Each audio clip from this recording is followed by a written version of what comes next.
Boa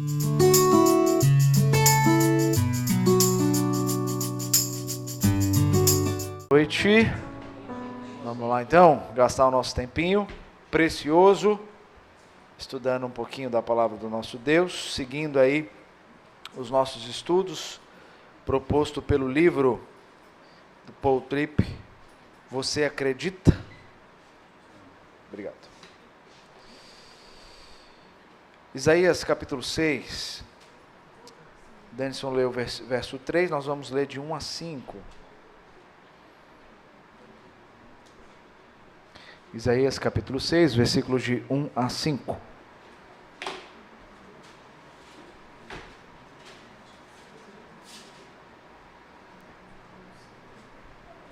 Isaías 6, versículos de 1 a 5. Vou fazer a leitura. No ano da morte do rei Uzias, eu vi o Senhor assentado sobre um alto e sublime trono, e as abas de suas vestes enchiam o templo. Serafins estavam por cima dele. Cada um tinha 6 asas, com 2 cobriam o rosto, com 2 cobriam os pés, e com 2 voava. E clamavam uns para os outros, dizendo: Santo, Santo, Santo é o Senhor dos exércitos. Toda a terra está cheia da sua glória. Os umbrais das portas se moveram com a voz do que clamava, e o templo se encheu de fumaça. Então eu disse: ai de mim, estou perdido, porque sou homem de lábios impuros e habito no meio de um povo de lábios impuros, e os meus olhos viram o Rei, o Senhor dos exércitos. Já foi orado, né, por 2 vezes aqui, por nós. Então, quero compartilhar um pouquinho com vocês sobre essa importante doutrina, que é a doutrina da santidade, a doutrina que rege tudo aquilo que agora somos em Cristo Jesus. Então nós vamos passear hoje dentro da concepção doutrinária, daquilo que é a santidade, isso de forma até um pouco mais rápida, respondendo 4 perguntas que eu vou apresentar para vocês, e após isso nós vamos gastar um tempo maior para entender como essa santidade se aplica no nosso viver diário. Como, de fato, eu, separado para ser santo, preciso ser santo. E isso tem implicações sobre aquilo que eu sou agora em Cristo Jesus. Tá bom, Manu? Então, vamos estudar? Vamos lá. Então, eu quero começar trazendo para vocês, nós vamos dividir só para esclarecer o texto a ser exposto em 2 partes. A primeira parte, nós vamos, então, entender a doutrina. A segunda parte, a vida prática em viver esse viver santo, tá? Então, passando pela primeira parte, a pergunta do catecismo, ela nos leva já a uma reflexão. Eu digo por que reflexão? Para nós é muito simples responder essa pergunta, porque nós já sabemos que existe apenas um Deus, não é verdade? Nós sabemos, existe só um Deus. Há um só Deus vivo e verdadeiro. Pronto. Podemos perguntar para as crianças que elas sabem, né? Essa é uma pergunta que a gente estuda com as nossas crianças. Mas o que essa pergunta tem como reflexão para quem não conhece a Deus? Será que eles conseguem responder que de fato existe só um Deus? Agora, deixa eu ampliar isso para nós. Nós sabemos que existe só um Deus, não é verdade? E que esse Deus é vivo e verdadeiro. Mas será que a nossa adoração é somente a esse Deus? E isso nos leva a pensar se nós não estamos sendo hipócritas ao dizer: existe um Deus, mas eu vou adorar também outros deuses.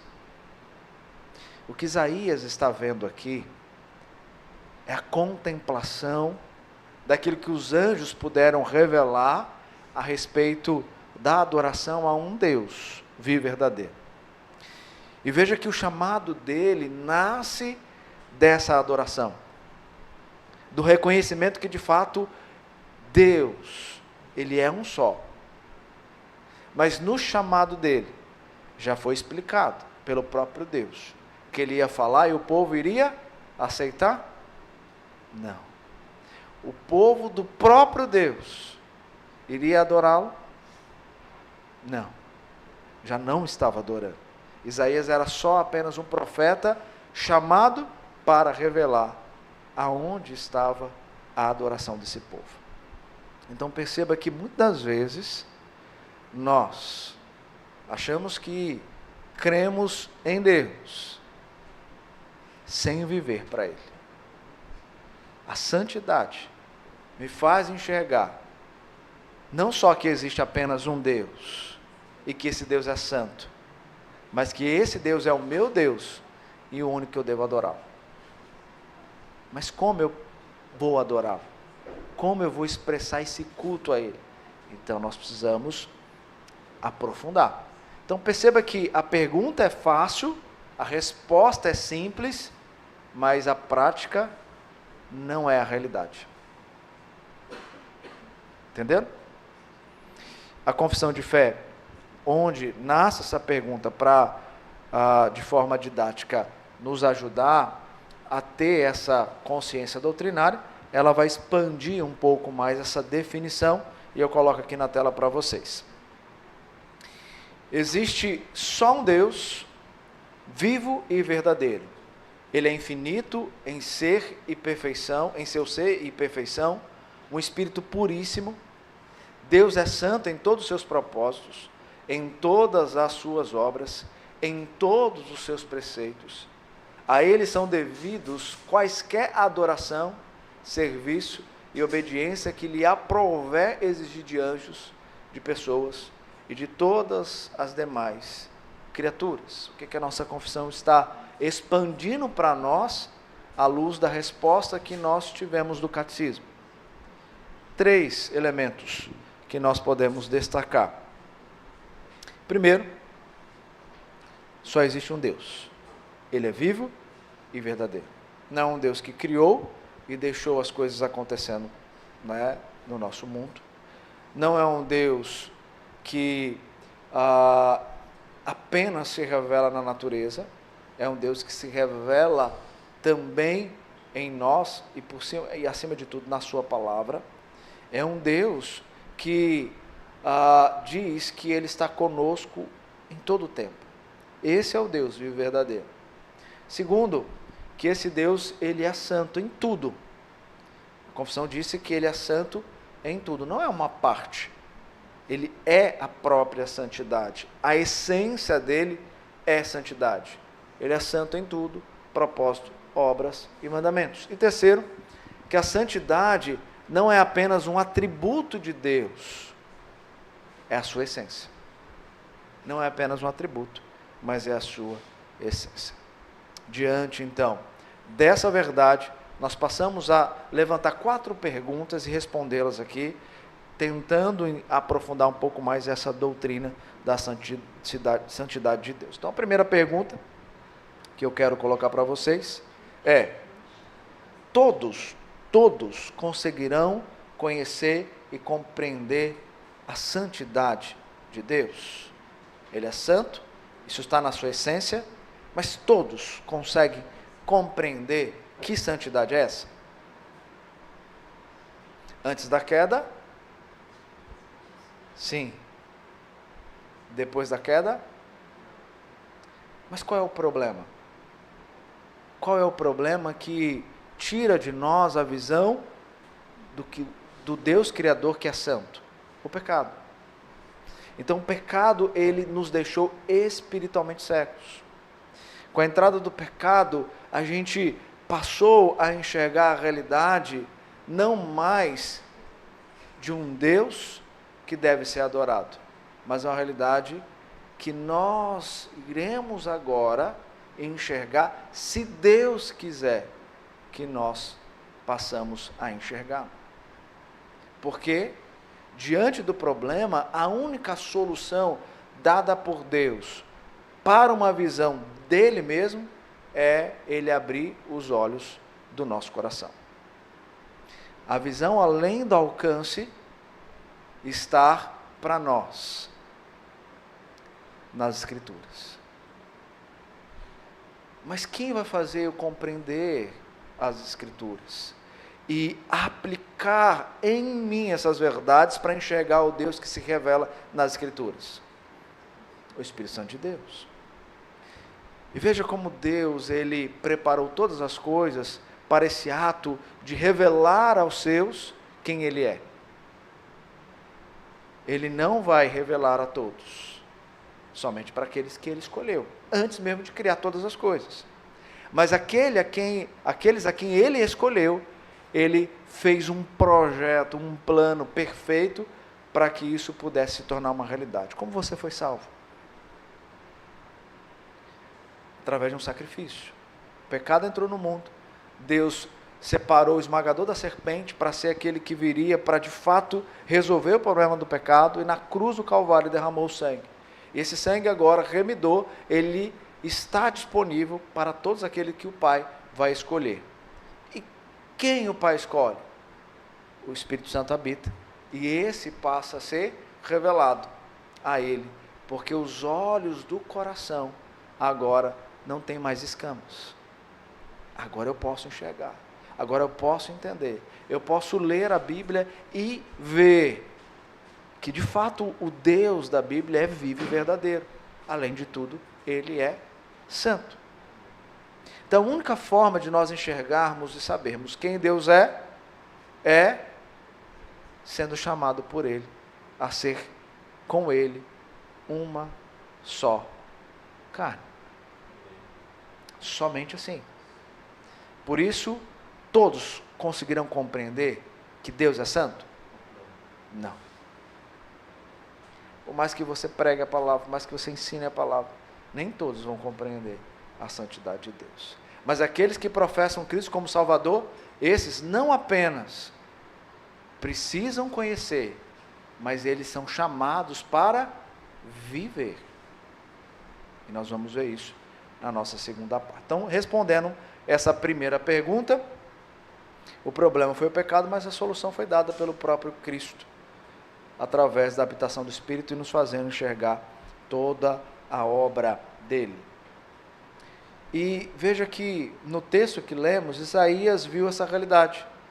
Denilson leu também o verso 3, que diz: e clamavam uns para os outros, dizendo: Santo, Santo, Santo é o Senhor dos exércitos. Toda a terra está cheia da sua glória. Já ensinei isso para vocês. Toda vez que na Escritura você encontrar repetições, é um chamado para nós termos atenção. Então, quando você vai ler o texto e vai ver no texto uma repetição de palavra, anote, rabisque, sublinhe, porque aquilo é importante. O autor não colocou aquilo ali à toa. Ele está chamando sua atenção para alguma coisa, uma dinâmica para te ajudar aí na interpretação bíblica. E aqui nós temos uma repetição. O anjo poderia apenas dizer: Santo é o Senhor dos exércitos, mas ele dá ênfase ao aspecto do ser santo, e ele repete isso 3 vezes: Santo, Santo, Santo. Então a repetição aqui enfatiza que a santidade de Deus está além de qualquer padrão humano. Eu não consigo compreender toda a santidade, mas eu sei que a essência do ser santo está naquele que é santo. Isso eu sei, mas eu não vou conseguir compreender o tamanho dessa santidade, além do que foi revelado para mim nas Sagradas Escrituras. E também a sua santidade, diz o texto, enche toda a terra e revela que Ele é incomparável. A santidade de Deus é que governa o nosso mundo. A santidade de Deus é que traz providência para este mundo. É a santidade de Deus que revela o caráter de um Deus que se preocupa com o seu povo. É pela santidade de Deus que Deus é conosco. Sem a santidade dele, nós sequer estaríamos aqui. A santidade dele revela que ele é um Deus grandioso. Então, nós passamos para a segunda pergunta dessa parte doutrinária. que significa declarar, como fez o serafim, que Deus é santo? O que significa declarar que Deus é santo? Então, a palavra em hebraico para santo é kadosh, separado ou distinto, né? Então você vai ver 3 essências já previstas para nós também na confissão de fé, mas está antes, porém, no texto bíblico, que ele é separado. Deus está em uma categoria única, sem comparação. Se você ler Efésios, você vai perceber lá, Paulo dizendo que na obra de salvação, nós somos chamados para sermos santos.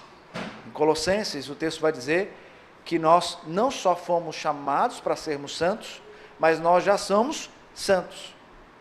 E por que nós somos santos?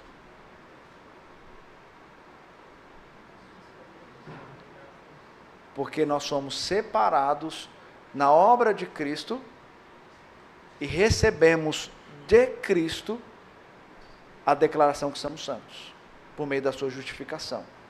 Contudo, a completude de ser santo ainda está em desenvolvimento em nós. Por isso que nós falamos da santificação, sem a qual, diz Hebreus, ninguém verá o Senhor.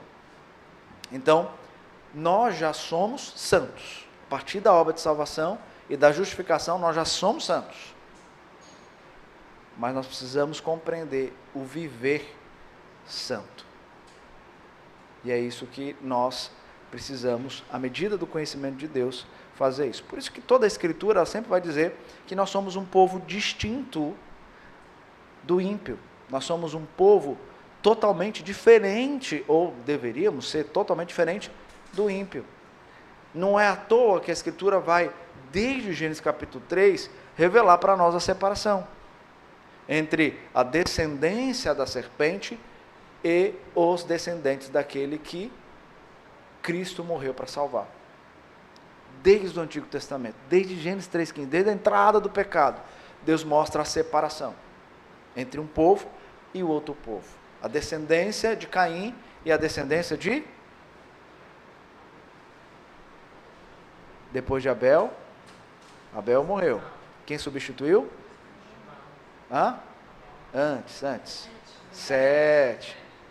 Essa é a dinâmica sempre, tá? Antigo Testamento, guarda no coração de vocês. A separação dada por Deus vai estar nas sementes. A semente de Caim e a semente de Sete, tá? Semente de Sete. Então, você vai perceber isso ao longo de todo o Antigo Testamento. Depois, em Cristo, nós temos o próprio Cristo falando para nós sobre aquele que é justo e aquele que é ímpio. O justo é da semente de Sete. Caim não, misericórdia. O ímpio é da descendência de Caim. Mas a filiação que agora nós temos, olhando para o Antigo Testamento, está para quem Deus fez uma aliança, e essa aliança é uma aliança de inserção numa família, e ele fez com quem? Abraão, circuncisão, lembra? E agora no Novo Testamento isso é selado para nós, no modo como Deus mudou da circuncisão para o batismo, né? Então essa é a aliança que Deus estabeleceu conosco. Então nós, ao batizarmos uma criança, ao batizarmos um adulto, nós estamos dizendo: Deus, receba essa criança, receba esse adulto na família de Abraão, na família da aliança, né? Da qual agora Cristo é, de fato, o que vai selar em nós esse resgate. Então, nós já somos separados na salvação como santos, mas viver a santidade é o caminho que Deus vai nos ensinar a partir da habitação do Espírito e da forma como Ele vai revelando para nós o nosso pecado e a graça dele. Nós vamos ver isso mais à frente. Ele é puro, completamente livre de pecado, moralmente perfeito. E aqui nós não somos puros, nós somos impuros, né? E nós temos Isaías dizendo sobre a impureza dele mesmo. E a essência, a santidade, é tudo o que ele é e tudo o que ele faz. Leia para mim, quem puder, Êxodo capítulo 15, verso 11, e outro pode ler 1 Samuel 2, 12, enquanto eu vou beber uma água.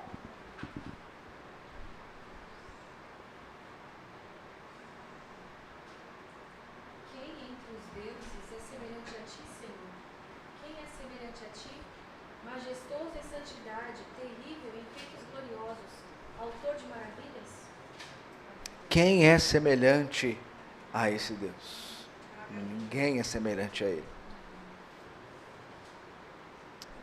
E o outro, 1 Samuel 2, 2. Ninguém é santo como o Senhor, porque não há outro além de ti, e não há rocha como o nosso Deus.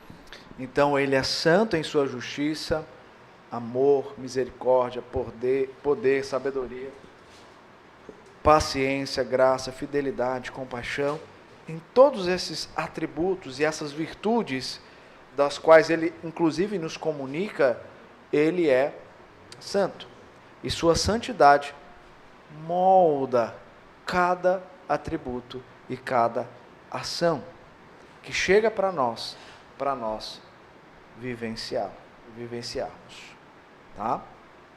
Então, essa é a segunda pergunta. A terceira pergunta é: por que essa doutrina é fundamentalmente importante? Nós entendemos que nem todos conseguirão compreender a santidade por conta do pecado, e a solução para aqueles que vão enxergar e compreender é o Espírito Santo abrindo os olhos do coração. Nós também conseguimos compreender que a santidade de Deus o torna separado, puro, e sendo a essência de tudo aquilo que ele é, de tudo aquilo que ele faz. E agora, essa doutrina, diante disso, é fundamentalmente importante. Por quê? E aí, a santidade de Deus, ela situa no centro da grande narrativa do Evangelho de Jesus Cristo. Então, quando você vai para o Evangelho de Jesus Cristo, e agora já na nova aliança, você vai perceber que o tema central agora é santidade. Salvação é o clímax, mas o tema central agora, que se liga ao clímax, é a santidade. Porque como nós, que fomos salvos, comprados, redimidos pelo sangue de Cristo, vamos revelar que somos dele, sendo santo. Veja as cartas paulinas. O que mais Paulo vai mostrar para nós? É que nós temos que fazer o quê? Morrer da velha natureza, se revestir da nova natureza, que se refaz no pleno conhecimento, porque agora nós somos santos. Então, viva como santo. Então, esse é o centro da narrativa do Evangelho. Por quê? Sem santidade, não haveria lei moral, aqui revelada nos 10 mandamentos. Sem santidade, não haveria juízo sobre o pecado. Pecado foi a impureza que adentrou. Santidade é Cristo resolvendo essa impureza como? Lavando a impureza com o seu sangue. Porque ele é puro. Porque ele é puro. Então, esse que é puro, com o seu sangue puro, entendeu por que Jesus precisava ser perfeito sem pecado? Porque lá em Gênesis capítulo 3, Deus revelou o caminho para resolver o problema. Lembra quando Deus, já falei isso para vocês várias vezes, quando Deus vai sacrificar o animal para fazer vestes para Adão e Eva, no capítulo 3. Ali não era apenas dar uma roupa, porque eles não sabiam se vestir, mas ali era Deus encobrindo com graça e revelando que Ele, em sua graça, é misericordioso e perdoador. E Ele perdoou. Consequências tiveram, foram expulsos do jardim, mas eles deram continuidade ao plano de Deus, da semente que viria o próprio Cristo Jesus. Então, desde lá, Deus revelou o sacrifício como um caminho para remissão de pecados. A coisa mais linda que eu gosto de sempre estar assistindo com as minhas filhas as Crônicas de Nárnia, né? O guarda-roupa, a feiticeira e o leão, o guarda-roupa, o leão e a feiticeira. Isso. Coisa mais linda, porque ali é a representação desse sacrifício, quando o leão substitui Edmundo, né? É a coisa mais linda. Seguindo, Cristo perfeito como sacrifício, a sua ressurreição, a vitória final sobre o mal, a nova criação. Então veja que toda a história da salvação depende da santidade. Toda a história da salvação depende da santidade de Deus. Sabiam disso? Então essa é a beleza do Deus que se revela, do Deus que salva, do Deus que nos prepara como noiva a ser adornada para se parecer cada vez mais com o seu próprio noivo. Já pararam para pensar nessa beleza do casamento? Quem ainda vai casar, é a coisa mais linda. Fiz o casamento recentemente, eu gosto muito de fazer casamento. O casamento recentemente estava falando sobre isso.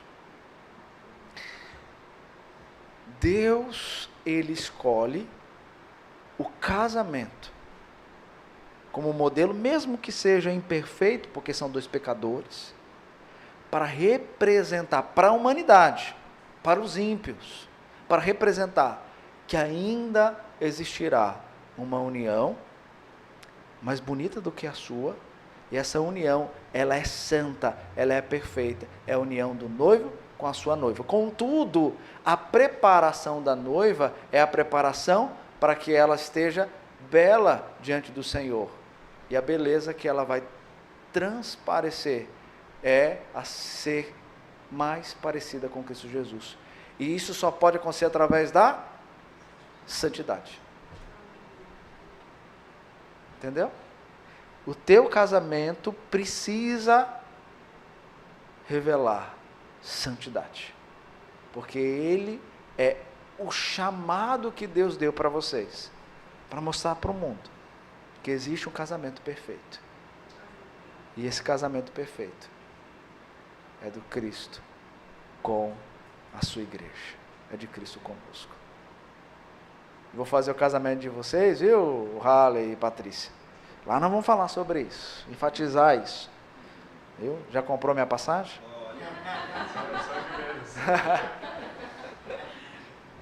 Coisa boa. E de fato, aqui a gente vai enxergando essa realidade, que Deus, Ele vai preparando o seu próprio povo, que Ele compra com o precioso sangue do seu Filho Jesus, para tornar esse povo mais parecido com o próprio Cristo, para herdar aquilo que Ele prometeu a Cristo e estendeu a nós, para que juntamente com Ele possamos receber a coroa da vida nesse grande casamento, e o casamento perfeito. Olha que beleza. Então, por isso que nós temos que viver a santidade. Quarta pergunta. Nós estamos só na primeira parte, viu? Sabe que eu gosto de conversar só um pouquinho. O que nos leva a buscar e celebrar a santidade de Deus? Diante de tudo isso, nós vamos para a última pergunta e respondê-la. O que nos leva a buscar e celebrar a santidade de Deus? Está ali. Graça. É graça. A salvação é graça. A graça é o quê? Favor merecido. É aquele presente que você não esperava, que você não imaginava e que você recebe, mas não é um presente que você vai desfrutar dele e depois vai se cansar. É um presente que todo dia ele vai te dar algo de novo e de surpreendente. Quando você vai para João, capítulo 1, lá João vai dizer lá no finalzinho, no verso 14, que ele tem graça sobre graça. Eu já preguei esse texto aqui, disse para a igreja, olha, A graça salvadora nós recebemos. E quando ele diz graça sobre graça, ele quer dizer o seguinte, que essa graça, ela é algo que Deus vai nos dando continuamente. Todo dia, ele vai nos dando essa graça. O copo começa a esvaziar, ele derrama graça. Ele vai derramando graça. É uma graça que ele separou para nós até o seu retorno, onde ele vai de fato ampliar essa bênção graciosa com a nossa transformação no corpo glorificado. Então, entenda, a graça é que nos faz celebrar a santidade de Deus. A santidade de Deus revela nossa pecaminosidade, mas a graça nos permite nos aproximar dele em vez de fugir. Quando você vai lendo, eu já disse isso também a vocês, quando você lê desde Gênesis capítulo 3, quando entra o pecado no mundo, e vai ler toda a narrativa das Escrituras, tanto do Antigo quanto do Novo Testamento, você nunca vai encontrar Deus revelando o pecado sem apresentar a graça. Não. Ele sempre apresenta, esse é o pecado. É por isso que você está sendo punido. Mas, lá no final, eu tenho uma aliança contigo. E pela aliança que eu tenho contigo, eu vou te salvar. Antigo e Novo Testamento. Deus sempre vai mostrar, você é pecador, mas o problema do seu pecado se resolve com Cristo e sua graça. E essa graça eu dei a vocês. E isso que é bom. Porque o Deus perfeito, ele não apenas escancara a realidade do nosso pecado. Ele escancara a realidade do nosso pecado, nos faz enxergar a necessidade de abandoná-lo e deixá-lo para alcançar a misericórdia, porque ele tem uma graça, que continuamente ela nos assiste. Graça sobre graça. E em Cristo, pecadores fracos encontram o favor e a aceitação de um Deus que é santo. Certo? Base doutrinária dada nessa primeira parte. Agora, como isso se aplica? Como nós podemos viver esse conceito de santidade? Nós vamos ver aqui 9 verdades sobre isso. Vou tentar ser um pouquinho rápido aqui para não cansar vocês, tá bom? Então, a primeira delas é que a santidade de Deus deve estar no centro de como damos sentido à vida. Então, nós já entendemos o que é a santidade, o que de fato essa santidade precisa fazer em nós e o que nós precisamos para viver essa santidade. Então, ela tem que estar no centro da nossa vida. Nós falamos lá do nosso primeiro estudo do livro proposto sobre a teologia e afirmamos, de acordo com o livro, que todos nós somos teólogos. Então toda a nossa escolha se baseia pela nossa crença, Tudo tem a ver com a nossa crença. O que nós acreditamos é a nossa teologia. Qual é a teologia que nós produzimos? Então, vai aquela primeira pergunta com a sua reflexão.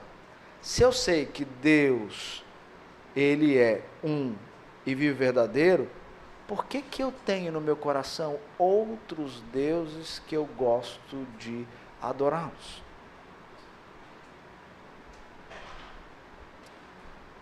Se Ele não estiver no centro da minha vida,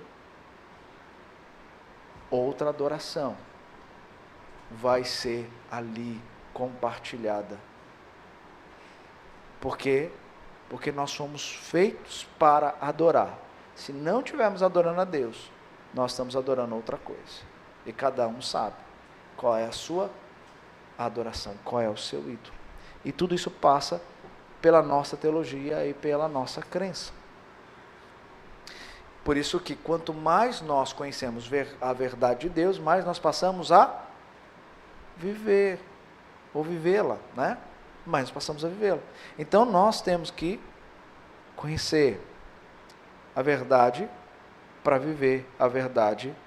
E o caminho de viver a verdade é a prática teológica que vai governar todas as minhas ações.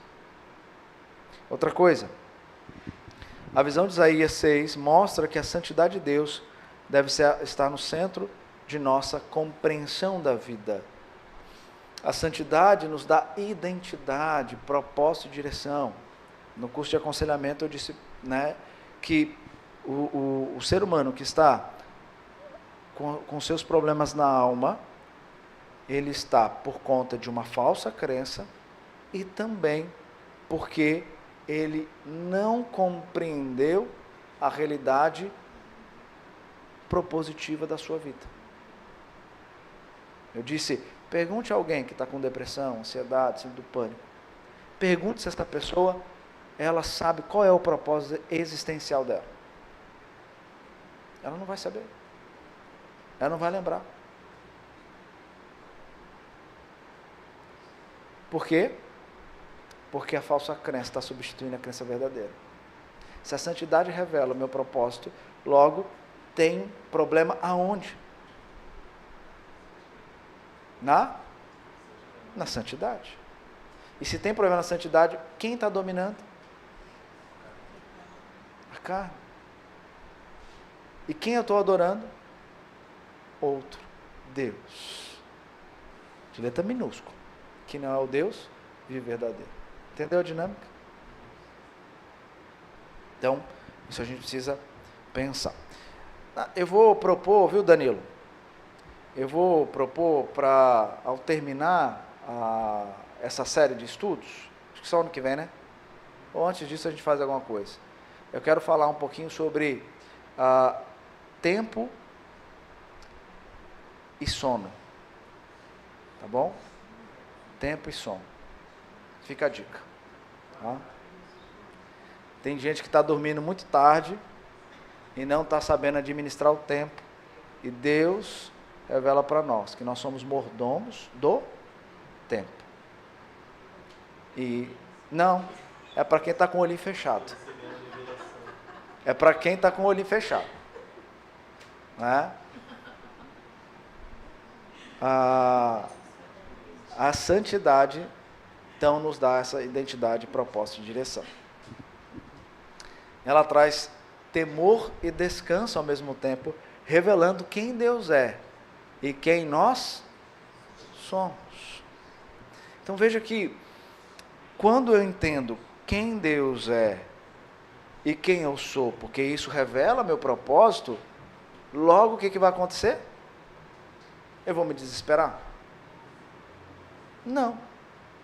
Porque eu sei que tem escrito, estou bem certo, que Ele é poderoso para guardar o meu despojo até o último dia.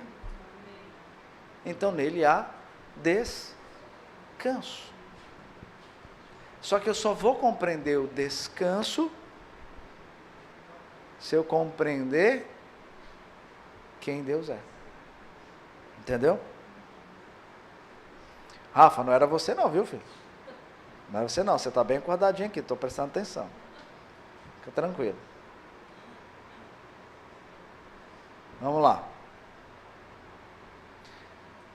Depois você nem me chama na tua casa, né? Para ir lá comer os quitutes. Não, não é você não, fique em paz. A santidade muda a maneira como entendemos tudo e por isso mesmo muda a maneira como vivemos.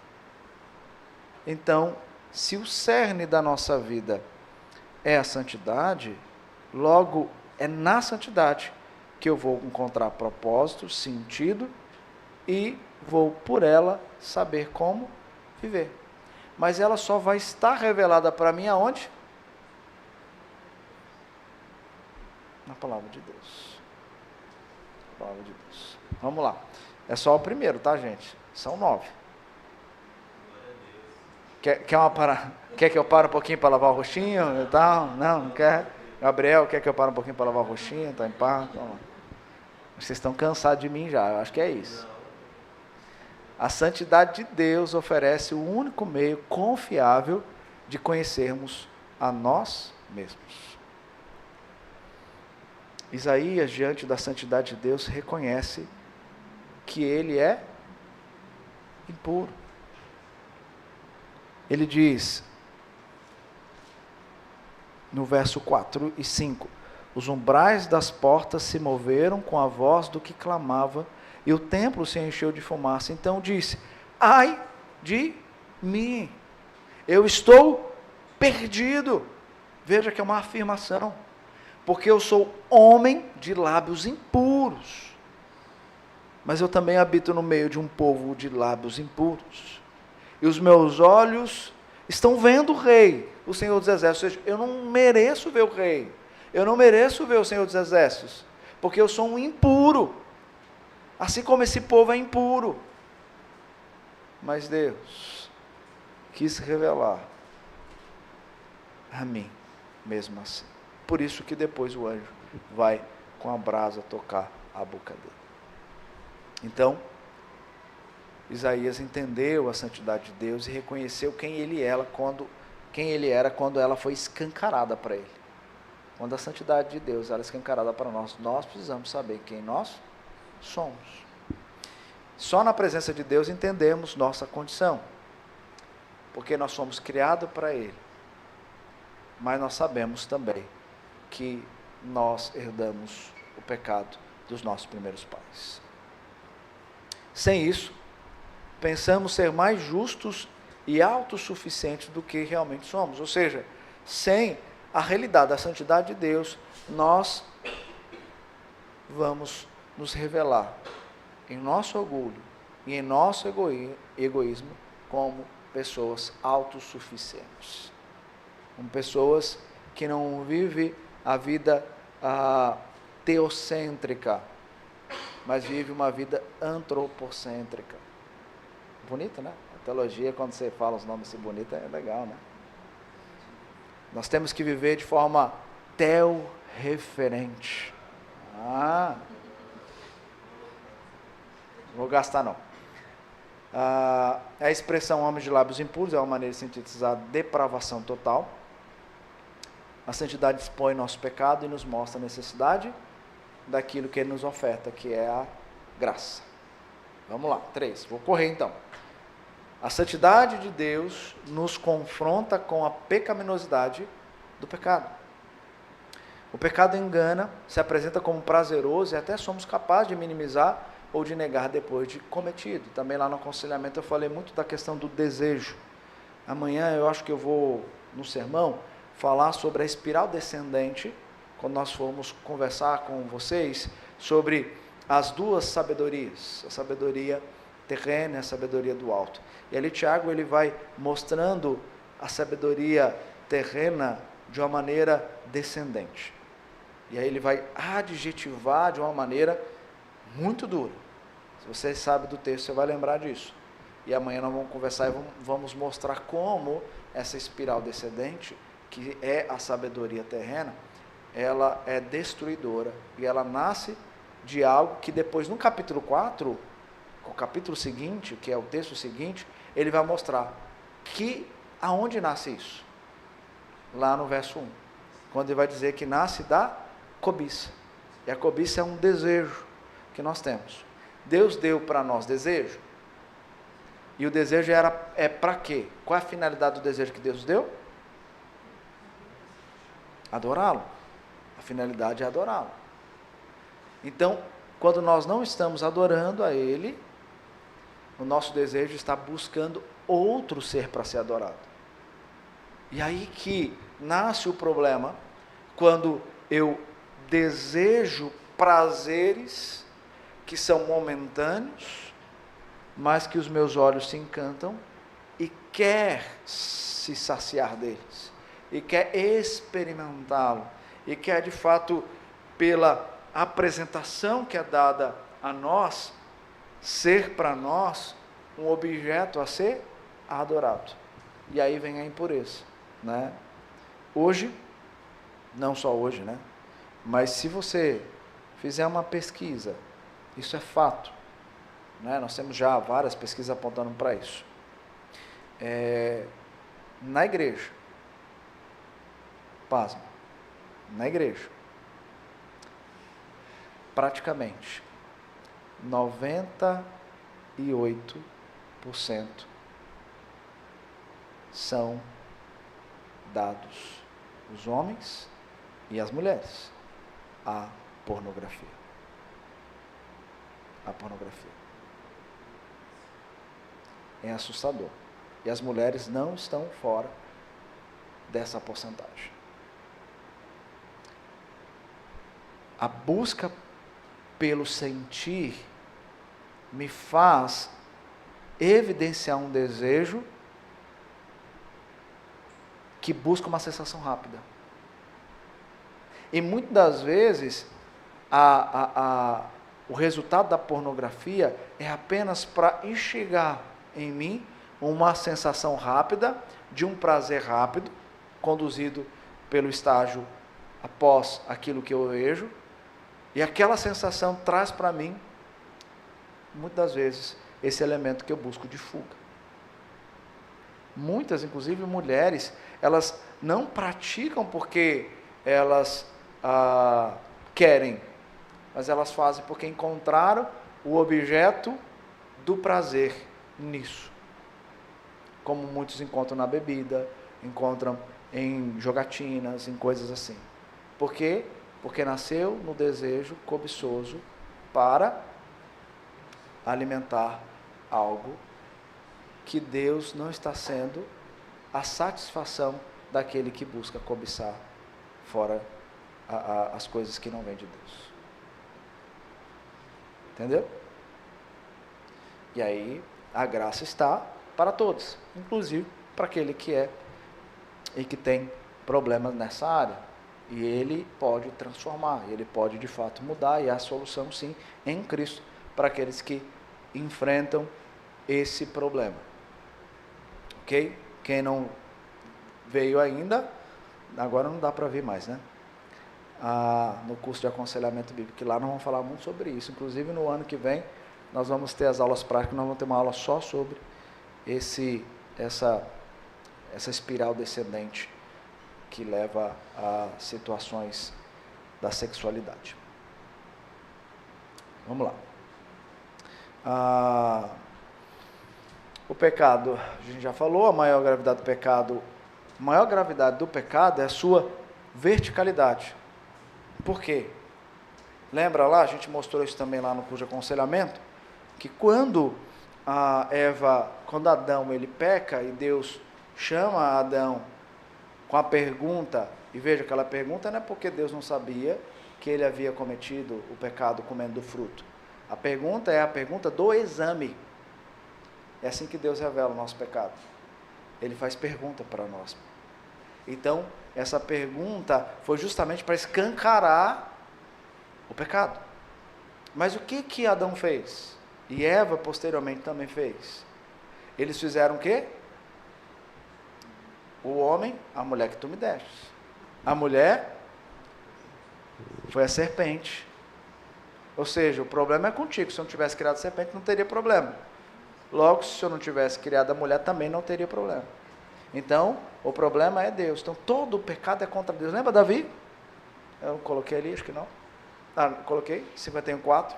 Davi reconhece que o pecado que ele cometeu contra Batseba foi contra Deus.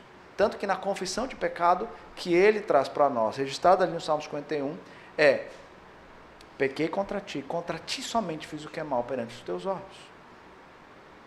Ou seja, eu errei contra essas pessoas, mas antes, porém, eu errei no Senhor, contra o Senhor. Por quê? Porque quando eu peco contra alguém, eu peco aquele que foi formado e criado à imagem e semelhança de Deus. Então, automaticamente, eu ataco a Deus.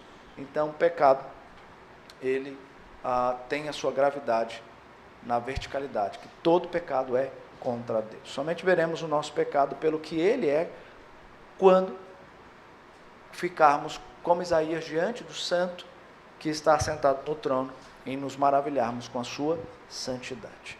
Precisamos aprender a lamentar nosso pecado, reconhecendo-o diante da santidade de Deus.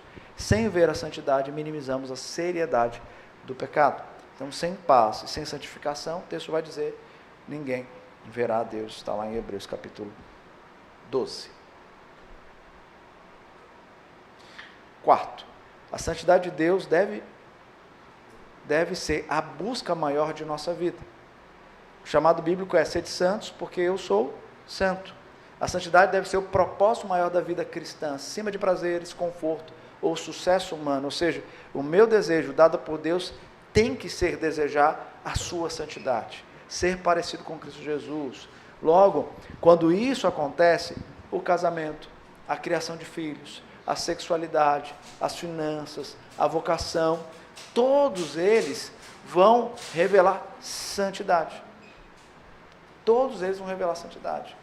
Então, quando não há busca pela santidade e prática da santidade, o casamento ele tem problema, os filhos são resultados desse problema, a sexualidade está moralmente degringolando dentro do casamento e fora do casamento, as finanças vão ser resultado também desse problema, e assim por diante. Ou seja, se a santidade tem que estar no centro da nossa vida, logo, sem santidade, tudo tem problema. Tudo tem problema.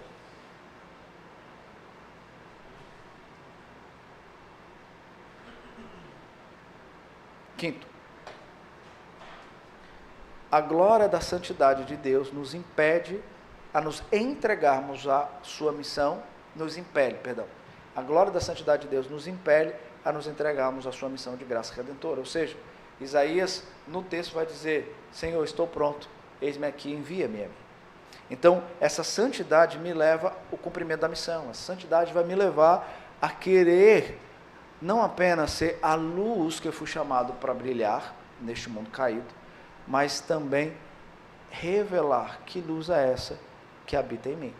Eu vou compartilhar dessa luz. Ou seja, então essa santidade vai me levar à missão de Deus.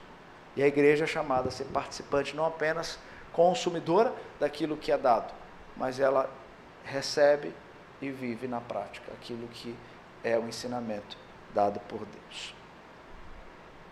Vamos lá, 6, está acabando. A santidade de Deus, 9, não foi eu que escolhi, tá? Isso é tudo do livro, eu só estou tirando do livro, tá? Então, se vocês querem brigar, não briga comigo. Briga com Paul David Tripp. Entendeu? A santidade de Deus é a razão pela qual nunca deixaremos de precisar da graça de Deus. A gente já falou um pouquinho sobre isso, né? Quando falamos de graça sobre graça. A santidade de Deus revela a distância entre nós e Ele. E essa distância só pode ser vencida pela graça que perdoa, transforma e sustenta. E até o fim da vida, essa graça, ela nos leva à justificação, à santificação e finalmente à glorificação. Nós vamos viver com Deus no céu. Então a santidade é o caminho para isso. 7. Todos anseiam por um mundo governado por um Deus santo. Veja que interessante, Paul Tripp vai trazer isso no livro. Isso é real. Todo ser humano, independente dele crer ou não em Deus, dele ser ateu ou não, todos têm esse senso ou esse desejo. Lógico, aqueles que já estão afundados no pecado já nem pensam mais salvar o mundo. Eles querem ser destruidores do mundo. Nós estamos vendo isso claramente, né, sendo escancarado para nós. Mas aqueles que ainda, mesmo em sua depravação, conseguem ter um conceito moral, esse deseja justiça, paz, dignidade, fim da violência. E esse anseio por paz está no coração humano porque fomos criados para viver sob o governo de um Deus santo. Mesmo quem nega a Deus clama, ainda que inconscientemente, por aquilo que só Ele mesmo pode oferecer. Por isso que nós mostramos que a única solução para o homem para ter esperança e viver essa esperança no mundo caído, diante de todos os problemas neste mundo, é Jesus Cristo. Então, o clamor por justiça, paz ou segurança é, no fundo, um clamor para ser revelado no Deus que é santo. No Deus que é santo. Acabando, penúltimo. Significado e propósito verdadeiros são encontrados na santidade de Deus. Já também mencionou isso. O significado não está no conforto terreno, mas na santidade de Deus. A vida neste mundo caído não é o destino final, mas a preparação para a eternidade. Já fizemos isso também. Todas as áreas da vida, casamento, trabalho, amizade, estudo, são instrumentos para nos tornar mais santos. O casamento tem que me ajudar a ser mais santo. Não pode ser o contrário. Hoje nós vemos quase que sendo essa a toada da realidade do casamento por conta do pecado, presente ainda no coração do homem e da mulher. Mas o casamento não foi dado a nós, ou instituído por Deus para desfrutarmos dele, com outro objetivo a não ser nos levar à vida santa. O casamento foi feito para isso. Viu? Quem já casou, viva isso. Quem não casou, busque alguém que ame a Deus mais do que você mesmo, para que você de fato consiga, mesmo com esse pecador, essa pecadora, viver a santidade de Deus. Nenhuma circunstância é sem propósito. Até a dor é usada para nos preparar para a glória futura. A gente já frisou isso várias vezes, né? A pedagogia do sofrimento que Deus nos dá na sua Sagrada Escritura. Precisa de água. É o sinal que tem que acabar.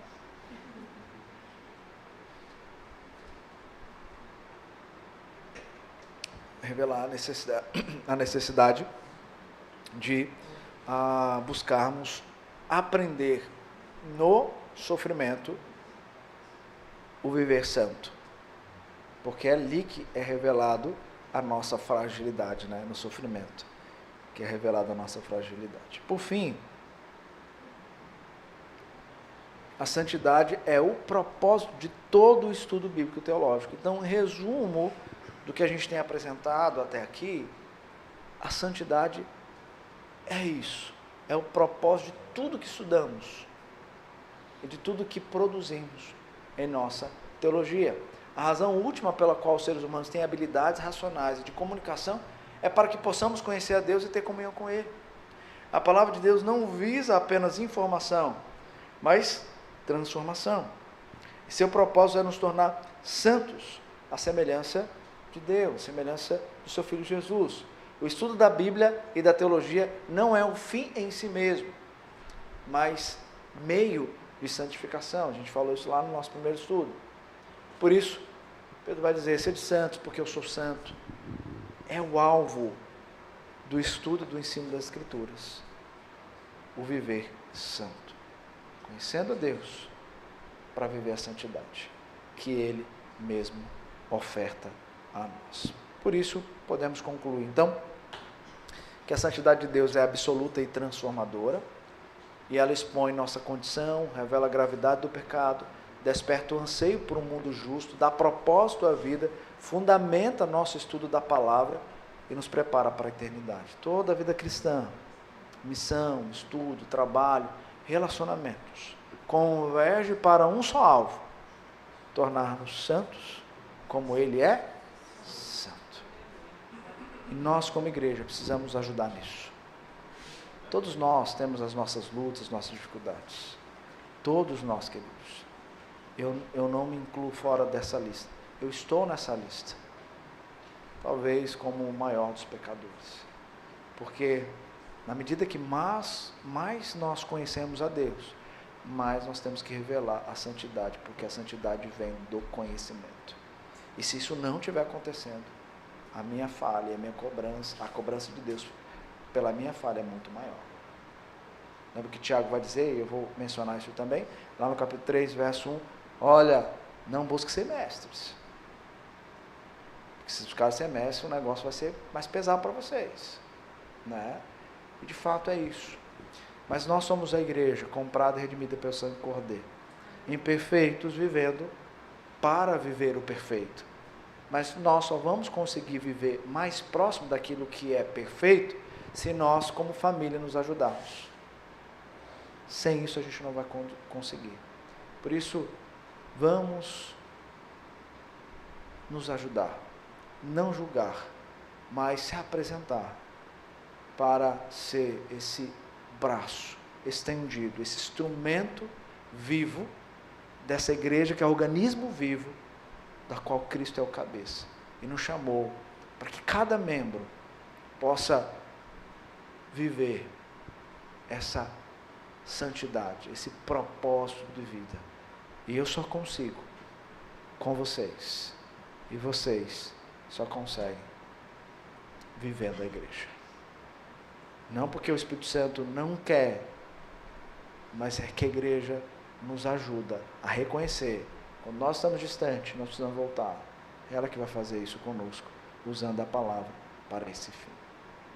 Por isso, nós clamamos cada um de vocês, sejam aqueles que já são da nossa igreja, sejam aqueles que estão nos visitando, estão caminhando conosco nos estudos, vivam a igreja, aqui ou lá, vivam a igreja, para que a igreja seja o caminhar diário de uma vida santa e reta perante o Senhor. Amém?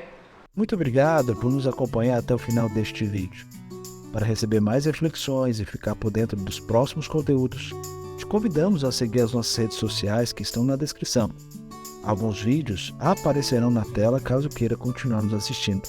Abraço e até a próxima.